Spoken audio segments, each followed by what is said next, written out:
Hello? That's it. Thanks, Nunzio. You're welcome. Welcome everyone to our first garden project meeting of 2019. We're really excited to have all of you here. Thank you, Bill Pizzuto, our campus director, for being here too, and Tracy Gordon, our director of administration. And we're really grateful to the faculty and the principal at Crosby for really working hard to get all of you Crosby students involved and here as well. This is really exciting for us to have this intergenerational work going on between you and between our OLLI members. So I am Fiona DeMerrill, for those of you who don't know me. I'm the OLLI director, and I am not a very important piece of the garden group. Nunzio is, and Ralph and other people in the room, so I'm not going to take up too much of your time. She's actually very important. She controls some of the money. So that's it. So just to give a little overview on the garden project, this is our 6th or 7th year, Nunzio? Oh, this is our 7th year. 7th year. And every year the garden project does amazing, amazing work. And those of you who don't know it yet, take a look at the photos that we have on the table. I think when you visit Fulton Park, where we're based, you will be amazed at the amount of work that goes into the project and the amount of produce that is harvested as well. This is a committed, friendly, wonderful group of people, so you're all going to have a really good time. I am just always humbled by the amount of work and commitment and talent that goes into the garden every single year. I mean, it's everything from ordering the seeds to ordering lumber to ordering the manure, planting, and then at the end of it, when you go through that process and you get to harvest the vegetables and fruit, it's an amazing, amazing feeling. And as I think you know, most of that produce does get donated to food banks and soup kitchens all over Waterbury. And I think Nunzio might let you take a little home for yourself as well. Maybe. So thank you to all of you for being here. Thank you to our gardeners who have been committed for 7 years, 5 years. And I'm going to hand you over to Nunzio now, who is the head. Oh, no, I'm not. I'm going to hand you over to Ira. Thank you, guys. Thank you.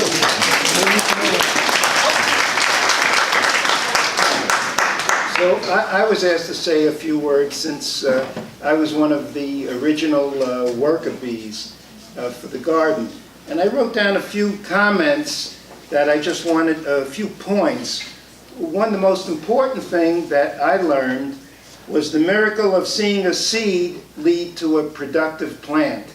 It's just amazing to plant the seeds and then a month or two later you've got a big head of lettuce or broccoli.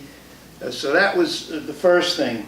Secondly, physical labor and sweat producing something useful. You know, we exercise, go running, whatever, and here we're really producing products that people could use. Third, participating in a group to achieve a common goal. It's a feeling of community that we have, and with this garden, everybody's included, everybody's friendly, and we work together, and we, part of while we're working, we're talking about our families and cooking and what the recipes, so that's something. Fourth, no waste. We recycle everything, which is really amazing. To see how we would take, say, the old tomato plants, put them in a pile, and a year later they're pure compost, dirt. Or even old pieces of wood, we recycle everything. And then appreciating the skills of other people. This has been later on. We now have people who help in engineering, carpentry, master gardeners. So you could see there are skills that people who you're friendly with, and you can look, we can learn from them. If you're interested in carpentry, there's people who ride, George is terrific at and others. You can always help out with that. And finally, engaging in a community in the garden and the soup kitchen, as was said. It's just, you get a product, we go to the soup kitchen, and we provide these fresh vegetables to people who are very appreciative of it. So that kind of sums up, in my mind, what the last 7 years have had a tremendous impact on my life, and I hope everybody will enjoy it the same. Thank you.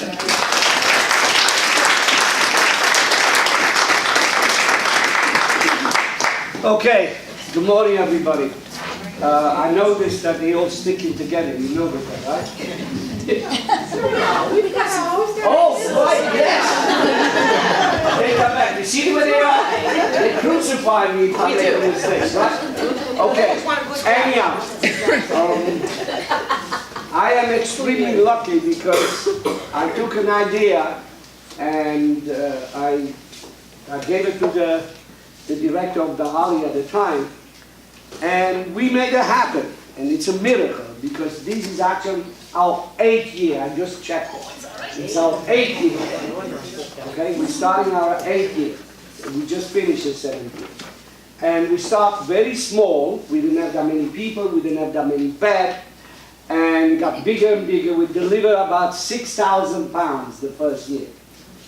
And last year, the season I just finished, we delivered over 18,000 pounds.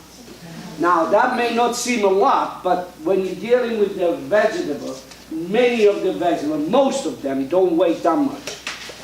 Lettuce, kale, Swiss chard, even broccoli. Well, broccoli weighs a little more, but most of the vegetables don't weigh that much. To get 18,000 pounds, it's a lot of weight. It's a lot of product.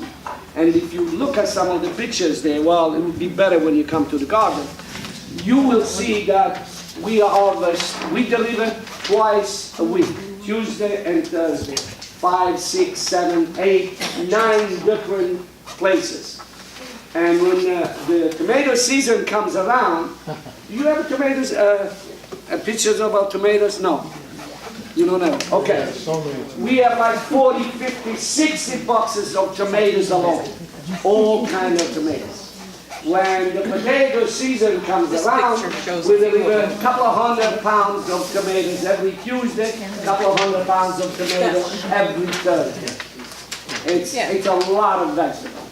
Eggplant, peppers, carrots. Our biggest thing lately, we've been very lucky with carrots. We started very slow, but this year, Linda, right, we're going to grow much more carrots, right? Yes. Because the reason I say this is not everything, everything will grow. Everything that you plant will grow. But some of the vegetables will do better than others. If you look at this picture on Oh, the yes. table, You will see one day one delivered. day's picking of tomatoes. This is There, one and day. go to, Just look at that one day and you will see one day of delivery. And that's an average day during the season. Okay, now, what was I telling you? Yeah, everything will grow, but depending on the soil that we have, and the climate, and the rain, and the sun, certain vegetables do better. And we realize that carrots, and everybody likes carrots, right? Okay, what color are the carrots? Orange, yellow, and What did you purple. say? Orange? Yellow. What if I tell you that we got black carrots? Orange carrots, yellow carrots, purple carrots. There are about 12 different kinds of carrots. We grow about 3 or 4 or 5 different, I wish I had the pictures here, where we have bunches of different colored carrots. And they look so beautiful, and they are. Now, a few things I want to stress. I think someone mentioned, and I don't remember who, that we grow everything organic. What I mean by organic, we do not use any chemical. Okay? Sometimes we will use some chemicals that are already existing in the soil. Those are the only ones that we use. Everything else is organic. We have what I call John, the mad scientist, who's not here, he's on vacation. He, believe it or not, he worked for a chemical company. He was an engineer, he was vice president of a large corporation. So when he came, he wanted to know if he could use a chemical. I said, John, read my lips. No. What you're going to do for me is I give you the problem that we have and you come up with the organic answer to it. And to give John a lot of credit, he always comes up with the credit. He comes up with the organic pesticide. It takes a while. We spend a lot of money on it. All the organic pesticide that we use are usually, I would say, about 3 times the price of non-organic, but we use the organic pesticides. They are not very effective, which means that we still lose a lot of our product. They are much more expensive, but when people eat, they do not eat anything with chemicals. So when kids come, like our grandchildren, they come and work in our garden, they love to take a carrot and just clean it up and eat it.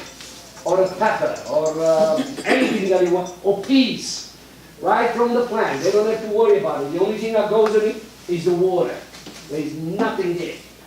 Now we're also very lucky that the cow manure that we use is also organic. Now you ask me, how can it be organic? Well, what happens if a cow eats a grass that they use pesticide in? That's no longer organic. They actually are eating something that is bad for them. And most of the cows that we eat, or the milk that we use, have been exposed to a lot of chemicals. But we were lucky. A police captain came to see us and asked if we could do something, he could do something for the garden. We told him, yeah, come to work. He said, no, I can't, I'm busy, but I own a farm with about 200 cows, and it's all